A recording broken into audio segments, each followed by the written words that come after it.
তোষামোদ নয়, সত্য তুলে ধরুন, সাংবাদিকদেরকে আহ্বান প্রধানমন্ত্রীর। বাস টার্মিনালগুলো দ্রুত রাজধানী থেকে সরানোর নির্দেশ। ভারতের ভারপ্রাপ্ত হাইকমিশনারকে পররাষ্ট্রতে তলব। দিল্লিতে তথ্য উপদেষ্টা ডাক্তার জাহেদের সাথে আচরণে অসন্তোষ, ব্যবস্থা নেয়ার বার্তা। দুবাইয়ে আটক বেনজিরের বিচারে কঠোর অবস্থানে থাকবে প্রসিকিউশন। চলছে শাপলা চত্বর হত্যা, দুর্নীতি সহ 10 মামলার তদন্ত। দেখছিলেন ক্রাউন সিমেন্ট সংবাদ শিরোনাম, এবার বিস্তারিত। গণমাধ্যমকে সত্য ও বস্তুনিষ্ঠ সাংবাদিকতার পথে এগিয়ে নেওয়ার আহ্বান জানিয়েছেন প্রধানমন্ত্রী তারেক রহমান। টেলিভিশন চ্যানেলগুলোর প্রধান নির্বাহী কর্মকর্তা ও বার্তা প্রধানদের সঙ্গে বৈঠকে তিনি বলেন, দলীয় অবস্থান বা সরকারের তোষামোদ নয়, সত্যকে সত্য হিসেবেই জনগণের সামনে তুলে ধরতে হবে। দেশে ইতিবাচক পরিবর্তনের লক্ষ্যে গণমাধ্যমের সহযোগিতা ও প্রত্যাশা করেছেন প্রধানমন্ত্রী। রিপোর্ট সৈয়দ আব্দুল মুহিতের। সোমবার দুপুরে সচিবালয়ে প্রধানমন্ত্রী তারেক রহমানের সাথে বৈঠক করেন দেশের টেলিভিশনগুলোর প্রধান নির্বাহী কর্মকর্তা ও বার্তা প্রধানরা। দেশের টেলিভিশন শিল্পের বর্তমান সংকট, সাংবাদিকদের পেশাগত চ্যালেঞ্জ, চাকরির নিরাপত্তা এবং গণমাধ্যমের স্বাধীনতা সহ বিভিন্ন বিষয়ে আলোচনা করেন। বৈঠক শেষে সাংবাদিক নেতারা জানান, আলোচনার পরিবেশ ছিল অত্যন্ত সৌহার্দ্যপূর্ণ ও ফলপ্রসূ। আমরা যারা মিডিয়া, আমরা যারা সাংবাদিক, আমরা যেন সত্যিকার অর্থে সাংবাদিকতাটাই করি। আমাদের কাছ থেকে কোনো ওই যে আগের মতো দলীয় সাংবাদিকতার নামে সরকারের তোয়াজ তোষামোদ এগুলো মোটেও প্রয়োজন নেই। যেটা সত্য, সেই সত্যকে যেন আমরা সঠিকভাবে তুলে ধরি, সেটাই তার প্রত্যাশা এবং আমরাও সেভাবেই কথা বলেছি। উনি ওনার দলের জন্য কিংবা ওনার পক্ষে নিউজ করতে হবে সেটা উনি বলেননি, কিন্তু উনি একটা জিনিস শেষে বলেছেন যে আসুন আমরা সবাই দেশটার জন্য ভালো কিছু একটা করি। বৈঠকে টেলিভিশন শিল্পকে একটি পূর্ণাঙ্গ ইন্ডাস্ট্রি হিসেবে গড়ে তোলার দাবি জানানো হয়। বিশেষ করে গণমাধ্যম কর্মীদের বিভিন্ন ধরনের সুরক্ষার যে প্রয়োজন, কিছু আইনি সুরক্ষার প্রয়োজন রয়েছে এবং গণমাধ্যম যাতে স্বাধীনভাবে সাংবাদিকতা করতে পারে সে ধরনের একটা ইতিবাচক পরিবেশ রচনার ক্ষেত্রে সরকারের সহযোগিতা কামনা করেছেন।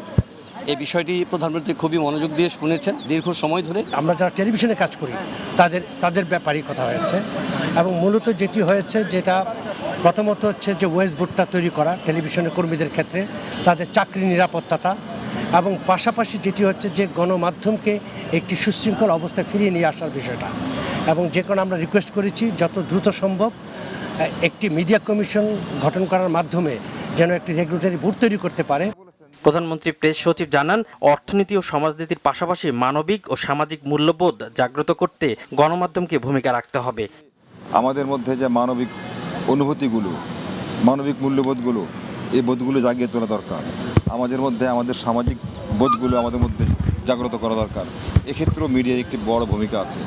তো দীর্ঘ সময় ধরে উনি খোলামেলা কথা বলেছেন, উনি কথাগুলো শুনেছেন এবং উনি বলেছেন যে আগামী দিনগুলোতেও এভাবে মিডিয়ার সঙ্গে, গণমাধ্যমের সঙ্গে উনি কথা বলবেন, মত বিনিময় করবেন, কথা শুনবেন, কথা বলবেন। আগামী 18 জুন এ বিষয়ে অংশীজনদের নিয়ে সংলাপ অনুষ্ঠিত হবে বলে জানান প্রধানমন্ত্রীর press secretary. Syed Abdul Muhit, Bangla vision, Dhaka. রাজধানীর যানজট নিরসনে মহাখালীর বাস টার্মিনাল অস্থায়ীভাবে পূর্বাচলে এবং গুলিস্তান ফুলবাড়িয়া টার্মিনাল কেরানীগঞ্জে ও সায়দাবাদ বাস টার্মিনাল কাঁচপুরে যত দ্রুত সম্ভব সরিয়ে নিতে নির্দেশ দিয়েছেন প্রধানমন্ত্রী তারেক রহমান। এছাড়া বাস র্যাপিড ট্রানজিট বিআরটি প্রকল্পের বিষয়ে কার্যকর সিদ্ধান্ত নিতে বিশেষজ্ঞ কমিটিকে দায়িত্ব দিয়েছেন প্রধানমন্ত্রী। সৈয়দ আব্দুল মুহিতের আরেকটি প্রতিবেদন। রাজধানী সহ দেশের বিভিন্ন অঞ্চলের যানজট পরিস্থিতি, ট্রাফিক ব্যবস্থাপনা এবং নগর পরিবহন ব্যবস্থার সংস্কার নিয়ে সোমবার সচিবালয়ে প্রধানমন্ত্রী তারেক রহমানের সভাপতিত্বে বৈঠক হয়।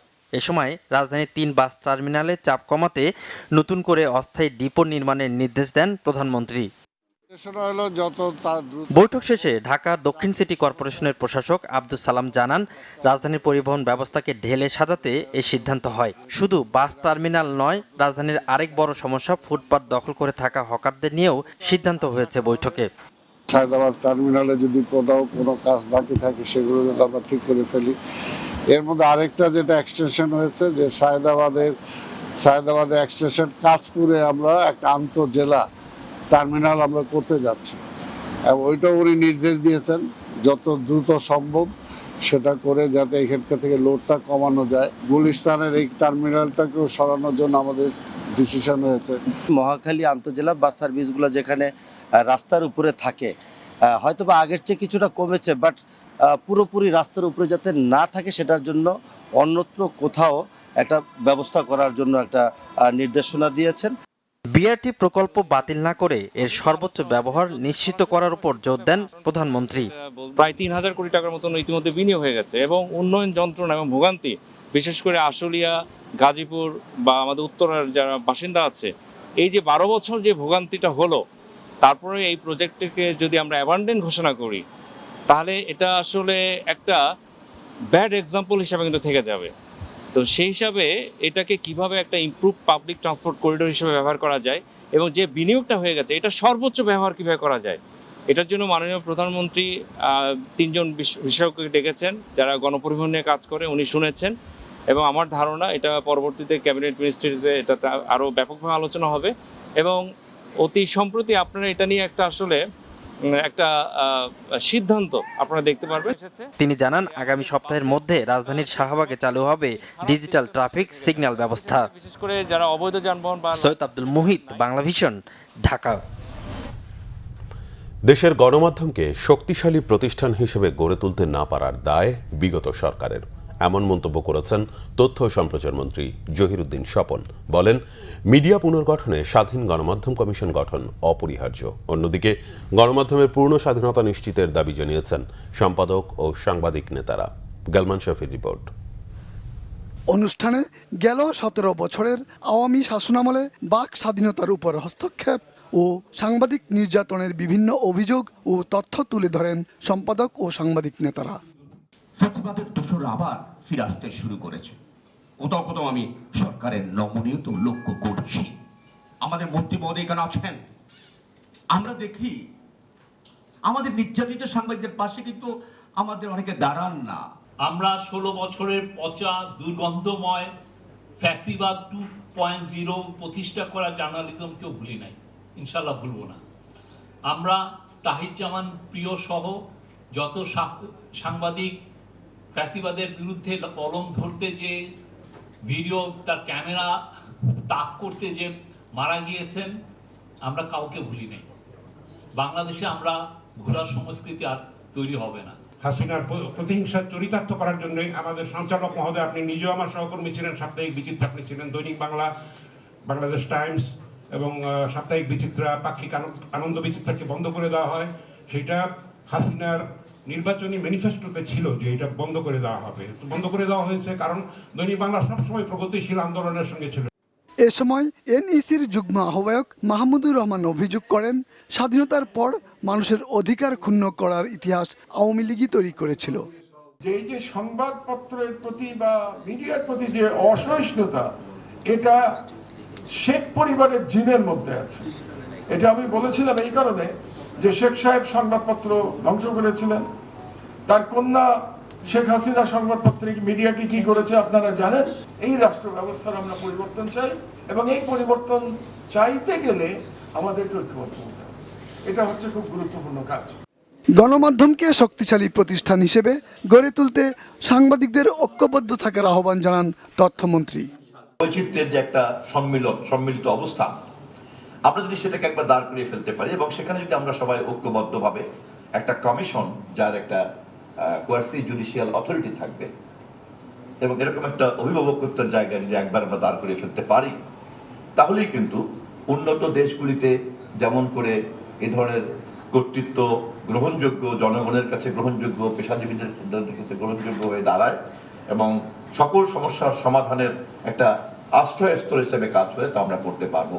যে 16ই জুন যারা কৃষ্ণ দিবস তৈরি করেছিল, বিপরীতে 16ই জুনকেই আমরা দাঁড় করতে পারি গণমাধ্যমের স্বাধীনতার প্রাতিষ্ঠানিক কাঠামোর দিন। সম্ভবত ফ্যাসিবাদ এবং স্বৈরতান্ত্রিক মানসিকতার বিপরীতে গণতান্ত্রিক মূল্যবোধের এর চাইতে কোনো মধুর প্রতিশোধ আর হতে পারে না। গণমাধ্যমের স্বাধীনতার পাশাপাশি দায়িত্বশীলতা, জবাবদিহিতাও সমান গুরুত্বপূর্ণ বলে উল্লেখ করেন তথ্যমন্ত্রী। গালমান শফি, বাংলাভিশন, ঢাকা। প্রধানমন্ত্রীর তথ্য উপদেষ্টা ডাক্তার জাহিদুর রহমানকে দিল্লি এয়ারপোর্টে বাধা দেয়া ও অসৌজন্যমূলক আচরণের প্রতিবাদে ঢাকায় নিযুক্ত দেশটির ভারপ্রাপ্ত হাইকমিশনারকে তলব করে তীব্র প্রতিবাদ ও অসন্তোষ জানিয়েছে পররাষ্ট্র মন্ত্রণালয়। আর এই ঘটনাকে অনাকাঙ্ক্ষিত ও দুঃখজনক মন্তব্য করে ব্যবস্থা নেওয়ার কথা বলেছেন পররাষ্ট্রমন্ত্রী ডক্টর খলিলুর রহমান। রিপোর্ট করছেন Imrul Kayes. Indian Ocean Rim Association সম্মেলনে যোগ দিতে রবিবার ঢাকা থেকে দিল্লি গিয়েছিলেন প্রধানমন্ত্রীর তথ্য উপদেষ্টা ডাক্তার জাহিদুর রহমান। দিল্লি এয়ারপোর্টে নামার পরই ভারতের নজরদারি তালিকা অনুযায়ী তাকে আটকে দেয় ইমিগ্রেশন পুলিশ।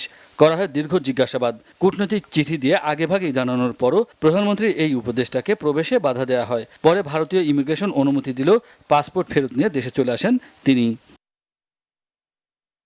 এ ঘটনায় সোমবার ঢাকায় নিযুক্ত ভারতের ভারপ্রাপ্ত হাইকমিশনার পবন বান্ধেকে তলব করে পররাষ্ট্র মন্ত্রণালয়। জানানো হয় তীব্র প্রতিবাদ ও নিন্দা। প্রধানমন্ত্রীর উপদেষ্টার সঙ্গে দিল্লি বিমানবন্দরে বাধা দেওয়ার ঘটনাকে অনাকাঙ্ক্ষিত মন্তব্য করে এ বিষয়ে ব্যবস্থা নেওয়ার কথা বলেছেন পররাষ্ট্রমন্ত্রী ডক্টর খলিলুর রহমান। এটা একটা অনাকাঙ্ক্ষিত ঘটনা, আপনি যেটা বললেন দুঃখজনক বটে। এই বিষয়ে পররাষ্ট্র মন্ত্রণালয় যথোপযুক্ত ব্যবস্থা নিচ্ছে এবং আজকে দিন শেষে আমরা এই বিষয়ে আপনাদেরকে জানাবো। পররাষ্ট্র প্রতিমন্ত্রী শামা ওবায়দ বলেন, এ ঘটনা কোনোভাবেই কাম্য না। তিনিও জানান প্রয়োজনে ব্যবস্থা নেওয়া হবে। যে ঘটনাটি ঘটেছে এটা ঘটনাটি অবশ্যই it's not welcoming. We don't expect this kind of events to happen, but আমাদের মন্ত্রণালয় এটা খোঁজ খবর নিচ্ছে, ইন্ডিয়ার সঙ্গে কথা বলছে। আমরা পুরো ঘটনাটা জেনে অবশ্যই যদি কোনো অ্যাকশন নেওয়ার থাকে আমরা সেই পদক্ষেপ আমরা নিব। আগে তো আমাদের মিনিস্ট্রি, আমাদের রেসপেক্টিভ ডিজি এটা জানতে হবে ঘটনাটা কি ঘটেছে, ভারতের ইমিগ্রেশনে কি হয়েছে সেটা আমাদের ডিজি আগে জানুক, সব ইনফরমেশন নেই, তারপরে আমাদের যে পদক্ষেপ নেওয়া সেটা মন্ত্রণালয় থেকে নেওয়া হবে। অন্যদিকে সোমবার দুপুরেই কলম্বো হয়ে ঢাকা ফেরত আসেন প্রধানমন্ত্রীর উপদেষ্টা ডাক্তার জাহিদুর রহমান। ইমরুল কায়েস, বাংলা ভিশন, ঢাকা। জামাত ইসলামীর সেক্রেটারি জেনারেল মিয়া গোলাম পরোয়ার বলেছেন, বাংলাদেশ ভারতের অখণ্ডতাকে সম্মান করলেও ভারত বাংলাদেশের স্বাধীনতা ও সার্বভৌমত্বের প্রতি সমান শ্রদ্ধা দেখাচ্ছে না। বিকেলে রাজধানীর শাহবাগে ভারত কর্তৃক বাংলাদেশে পুশিন সীমান্ত হত্যা ও নির্যাতনের প্রতিবাদে 11 দলীয় ঐক্যের বিক্ষোভ মিছিলের আগে সমাবেশে এসব কথা বলেন তিনি। গোলাম পরোয়ার বলেন, আওয়ামী লীগের পতনের পর বিএনপি নতুন করে ফ্যাসিবাদী রাজনীতির পথ তৈরি করছে এবং দেশের স্বার্থবিরোধী শক্তিগুলো আবারও সক্রিয় হওয়ার চেষ্টা করছে। 11 দলের নেতারা বলেন, সীমান্ত হত্যা ও পুশিন বন্ধ করতে না পারলে এবং সীমান্তবাসীর নিরাপত্তা নিশ্চিত করতে ব্যর্থ হলে স্বরাষ্ট্রমন্ত্রী এবং পররাষ্ট্রমন্ত্রীর পদত্যাগ করা উচিত। একই সাথে সীমান্ত হত্যা এবং দেশের সামগ্রিক রাজনৈতিক পরিস্থিতি নিয়ে সরকারের কঠোর সমালোচনা করেছে বিভিন্ন রাজনৈতিক দল।